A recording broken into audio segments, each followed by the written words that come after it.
Linda Darling Hammond defined quality teaching as teachers engaging students in active learning, creating intellectually ambitious tasks, using multiple teaching modalities, assessing student learning, and adapting to the learning needs of the students, creating supports, providing clear standards, reflection, and opportunities for revision, and developing a collaborative classroom in which all students have membership. This collaborative atmosphere is strengthened by a strong student and teacher relationship.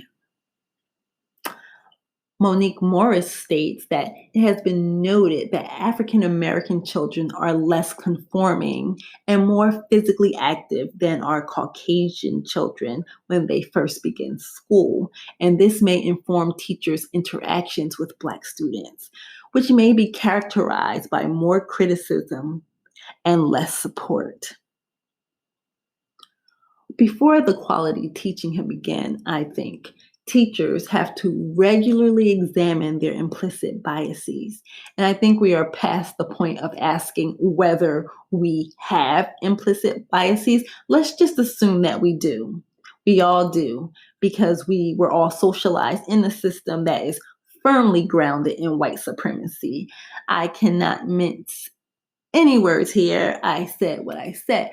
So, according to Pedro Noguera, in public schools, the normalization of failure on the part of Black males is equally pervasive.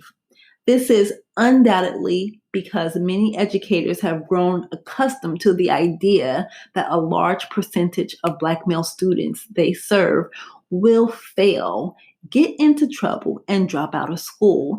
And I'm quite sure the same could be said for Black girls. And it's important for educators to understand that the practices that result in the marginalization of Black girls in school mirror the attitudes and beliefs that rationalize the marginalization of Black women in society at large. Educators often do not question the assumptions they hold, and as a result, those who are charged with teaching, advising, and mentoring Black females too often inadvertently adopt attitudes and postures that are unsupportive and even hostile towards the girls they serve. So that has to change. Teacher educators who prepare pre-service teachers and education programs and in-service teachers who are already in the classroom must regularly examine the beliefs they hold.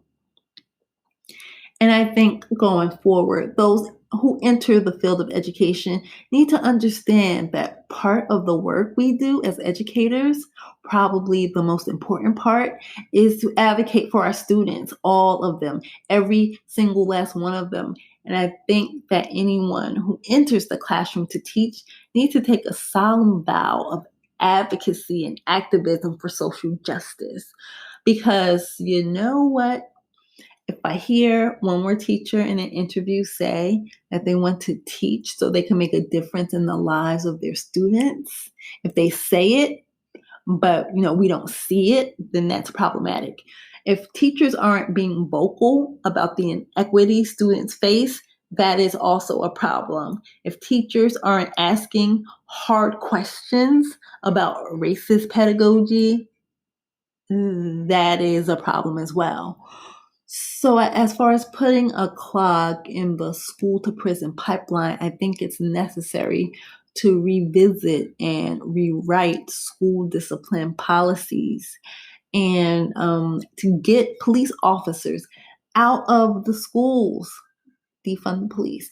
Schools are supposed to be sanctuaries and not correctional facilities.